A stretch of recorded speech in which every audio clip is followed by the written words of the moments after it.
Hello everyone, welcome to target for IQ. Myself Ravindra Kumar. तो student, topic बहुत ही ज़्यादा मोस्ट इंपॉर्टेंट है ज्योग्राफी के पॉइंट ऑफ व्यू से भी और आने वाले एग्जाम्स के लिए भी। बात करेंगे सुनामी चक्रवात। सुनामी की बात करेंगे थोड़ी सी, और चक्रवात साइक्लोन, बेसिकली साइक्लोन की बात करेंगे।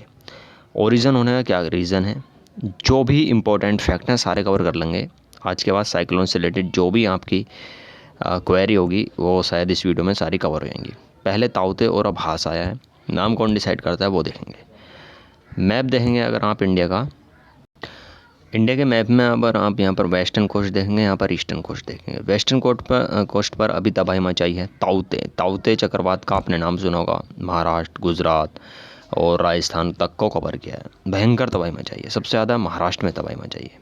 अब जो आया है वो आया है आपका हास, ठीक है, हास। अब ये जो इंडियन मेट्रोलॉजिकल डिपार्टमेंट, भारतीय मौसम विज्ञान विभाग होता है, उसने गाइडलाइन जारी की है। सबसे ज़्यादा जो तबाही मचाएगा वो पश्चिम बंगाल और उड़ीसा दोनों में, और इनमें भी ज़्यादा वेस्ट बंगाल। असर उसका झारखंड में भी देखने को मिलेगा, बिहार में, छत्तीसगढ़ में, ठीक है, और थोड़ा आंध्र प्रदेश में भी। तो बेसिकली देखते हैं क्या रीज़न्स हैं उद्भव होने के, ओरिजिन होने के। सबसे पहले आपको ग्लोब में देखना होगा। ये हमारा नॉर्दर्न हेमिस्फेयर है, ये 0 डिग्री इक्वेटर लाइन है, हमारी विषुवत रेखा है। इधर नॉर्दर्न हेमिस्फेयर है, उत्तरी गोलार्ध है। नीचे साउदर्न हेमिस्फेयर है, दक्षिणी गोलार्ध है। बेसिकली जो हम बात करेंगे वो ट्रॉपिकल साइक्लोन की करेंगे, उष्ण कटिबंधीय चक्रवात की। अब ट्रॉपिकल साइक्लोन को जो होंगे वो कौन कौन से एरिया में आएंगे। यहाँ पर हमारी ट्रॉपिक ऑफ कैंसर है, यानी कि कर्क रेखा, ट्रॉपिक ऑफ कैप्रिकॉर्न, मकर रेखा, इसके बीच का जितना भी एरिया है वो सभी क्या है, ट्रॉपिकल है, ठीक है। तो यहीं पर ट्रॉपिकल साइक्लोन आते हैं। ये ट्रॉपिकल साइक्लोन की वर्ल्ड मैप में लोकेशन है। यहाँ पर साइक्लोन आते हैं, यहाँ पर सारे लोकेशंस हैं। इक्वेटर लाइन आप जानते हैं बीच वाली है। और अगर इसमें आप देखें, ये भी साइक्लोन मेन जो है ये है आपका। यहाँ से क्वेश्चन बनता है कि अगर उत्तरी अमेरिका, दक्षिण अमेरिका में साइक्लोन आते हैं तो उन्हें क्या नाम दिया जाता है। तो हरिकेन उनको नाम दिया जाता है। क्या जाता है? हरिकेन। नाम याद रखिएगा। नॉर्दर्न अटलांटिक महासागर में हो सकता है या साउदर्न अटलांटिक महासागर में। बात करते हैं साइक्लोन। हम साइक्लोन क्यों कहते हैं? क्योंकि जो हिंद महासागर के रीजन में जो भी चक्रवात आएंगे उनको नाम साइक्लोन के नाम से ही पहचाना गया है, ये आप याद रखिएगा। विलीविलीज जो ऑस्ट्रेलिया के आसपास वेस्टर्न कोस्ट पर आएंगे उसके, वो विलीविलीज नाम दिया गया है। टाइफून बेसिकली दक्षिण चीन सागर, आप यहाँ पर जो है प्रशांत महासागर का हिस्सा है, यहाँ पर आप टाइफून देखने को आपको मिलेगा, ठीक है। अब जो हम बात करेंगे वो इसके ओरिजिन को लेकर करेंगे।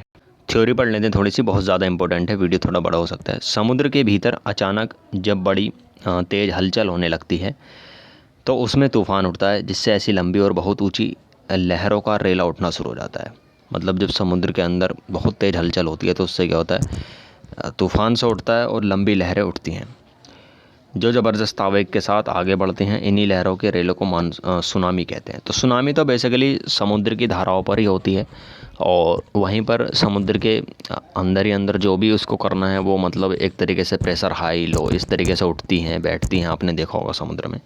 और इन पर इफेक्ट जो पड़ता है वो gravitational force of moon and sun दोनों का पड़ता है, ये भी आप याद रखिएगा, ठीक है। दरअसल सुनामी जापानी शब्द है जो सू और नामी से मिलकर बना है। सू का अर्थ है समुद्र तट और नामी का अर्थ है लहरें, ठीक है, समुद्र तट के आसपास जो लहरें। पहले सुनामी को समुद्र में उठने वाले ज्वार के रूप में भी लिया जाता रहा है, लेकिन ऐसा नहीं है। दरअसल समुद्र में लहरें चांद, सूरज और ग्रहों के गुरुत्वाकर्षण के प्रभाव से उठती हैं, बस इतना याद रखना आपको। जो सुनामी होती है वो किसके थ्रू होती हैं, जो ग्रेविटेशनल फोर्स होता है सन का और चांद का, यानी कि मून का, ठीक है। बहुत ज़्यादा इंपॉर्टेंट है, स्टेटमेंट में पूछ जाते हैं क्वेश्चन। सुनामी लहरों के पीछे वैसे तो कोई कारण होते हैं, लेकिन सबसे ज़्यादा असरदार कारण है भूकंप। इसके अलावा ज़मीन धंसने, मान लीजिए हमारा प्लेट है, क्रस्ट मेंटल कोर, हमारी पृथ्वी मेंटल पर तैर रही है, ठीक है, आपको पता ही होगा। क्रस्ट ऊपरी सतह है, तो अब डिसबैलेंस होता रहता है, आपस में प्लेट से टकराती हैं, जो भी होता है, ठीक है। तो उन्हीं के कारण कभी कभी विस्फोट भी हो जाता है। एक और अंतर यह है कि एक चक्रवात पानी से बना है और हवा से विकसित होता है। जो चक्रवात है वो पानी से बना है और हवा से विकसित होता है, जबकि सुनामी जो है ओनली डिपेंड ऑन वाटर, ठीक है, वो हवा का उसमें कोई रोल नहीं है। जबकि साइक्लोन जो है उसमें हवा, वाटर और एयर दोनों का रोल है। जबकि एक सुनामी पानी पर बनती है और विकसित होती है अगर पानी के नीचे की सतह के नीचे भूकंप आया हो तब। यानी कि सुनामी जब भी आएगी जब भूकंप आया हो पानी के नीचे, ठीक है। अब देख लेते हैं कम वायुमंडलीय दाब के चारों ओर, यानी कि हमारा लो प्रेशर बेल्ट, मान लीजिए ये लो प्रेशर बेल्ट है, इसके चारों ओर गर्म हवाओं की तेज आंधी को चक्रवात कहते हैं। अब ये लो प्रेशर बेल्ट है, यहाँ से जो हवाएं जनरेट हो रही हैं वो सारी लो प्रेशर बेल्ट है, गर्म हवाएं हैं। अब इनको फिल करने के लिए आपको पता है कि जो उच्च दाब हैं और निम्न दाब है, हाई प्रेशर बेल्ट है, low pressure belt. High pressure belt से ही हवाएं चलती हैं लो प्रेशर बेल्ट की तरफ, और इनको फिल करने के लिए फिर यहाँ पर जब लो प्रेशर बेल्ट होता है तो हाई प्रेशर बेल्ट से हवाएं आती हैं और यहीं पर शुरू हो जाता है साइक्लोन। शब्द चक्रवात ग्रीक शब्द साइक्लोस से लिया गया है, जिसका अर्थ है सांप की कुंडली। यहाँ याद रखिएगा, यह कम वायुमंडलीय दबाव वाले क्षेत्र में उत्पन्न होने वाला चक्रवात है, जिसे उष्ण कटिबंधीय चक्रवात या ब्रह्मोष्ण कटिबंधीय चक्रवात कहते हैं। दोनों प्रकार के चक्रवात उत्तरी गोलार्ध में वामावर्त काउंटर क्लॉकवाइज याद रखिएगा तथा दक्षिणी गोलार्ध में दक्षिणावर्त रूप में संचारित होते हैं।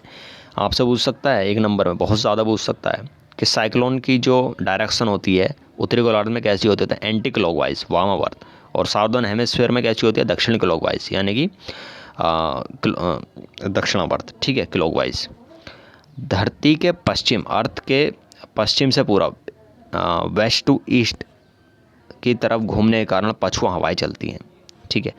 इसी तरह उत्तरी गोलार्ध में दाएं तरफ व दक्षिण गोलार्ध में बाएं तरफ चलती हैं। उत्तरी गोलार्ध नदन हेमिस्फीयर में बताया था आपसे, जो हवाओं की दिशा वो दाएं तरफ होती है, राइट हैंड पर होती है, और दक्षिणी गोलार्ध में बाएं तरफ है, लेकिन लेफ्ट हैंड की तरफ चलती है। चक्रवाती तूफान ताउते जो आया था अभी, अगर हम पिक्चर देख लेते हैं पहले, थोड़ी सी इमेज के माध्यम से आप समझ सकते हैं। जब ताउते आया था, ठीक है, अभी तो हास चल रहा है, अब यहाँ पर आप शुरू से इमेज को देखेंगे तो यहाँ पर ओरिजिन हुआ किसका, चक्रवात का। अब इसका इफेक्ट देखिएगा कहाँ कहाँ ज़्यादा है, ये देखिएगा आप, यहाँ पर इफेक्ट इस एरिया में ज़्यादा है, कोस्टल रीजन में ज़्यादा इफेक्ट मिलेगा, ठीक है। तो बात कर रहे थे हम चक्रवाती तूफान ताउते, साइक्लोन ताउते से दक्षिण भारत में मची तबाही का अभी आकलन भी नहीं हो पाया कि बंगाल और उड़ीसा पर एक और चक्रवात यास, यास या हास, इसका नाम दो तरीके से मिल रहा है, यास ही है, का खतरा मंडराने लगा। बताया जा रहा है कि 26 मई को चक्रवाती तूफान यास बंगाल और उड़ीसा के तटों से टकराने वाले। तो अभी जो यास है वो प्रोसेस में अपने वहाँ पर लो प्रेशर बेल्ट का जो भी दाब है वो जनरेट हो रहा है। तो बेसिकली जो तट है हमारा वो बंगाल और उड़ीसा से ही टकराने के उसके चांसेस है। इंडिया मेट्रोलॉजिकल डिपार्टमेंट ने कहा है कि पूर्व मध्य बंगाल की खाड़ी पर गहरा दबाव का क्षेत्र देखा जा रहा है, यह और तेज होगा और 26 मई की शाम को पारादीप उड़ीसा में है और सागरद्वीप के बीच उड़ीसा पश्चिम बंगाल तट को पार करेगा। इस समय यह ज़्यादा भयंकर चक्रवात के रूप में होगा। बता दें कि बंगाल और उड़ीसा के अधिकारियों ने आज क्षेत्र का हवाई सर्वे भी किया है, मतलब ये ज़्यादा भयंकर होगा। अभी ताउते जो आया था, दोनों राज्यों की सरकारों ने, ये तो इनका मैनेजमेंट है।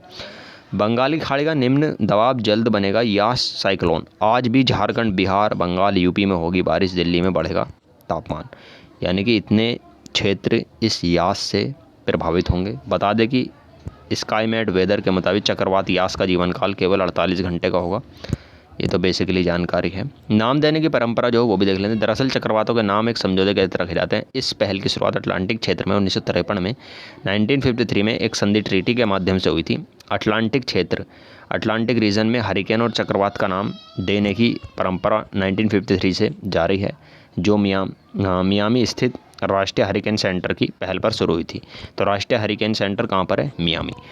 तो ये परंपरा, और इसमें लॉजिक रहता है वर्ड्स का, ठीक है, वर्ड के अकॉर्डिंग जो भी कंट्री का नाम आता है उसी का जिम्मा होता है नाम देने की, सारी टर्म्स एंड कंडीशंस देखी जाती हैं, ठीक है।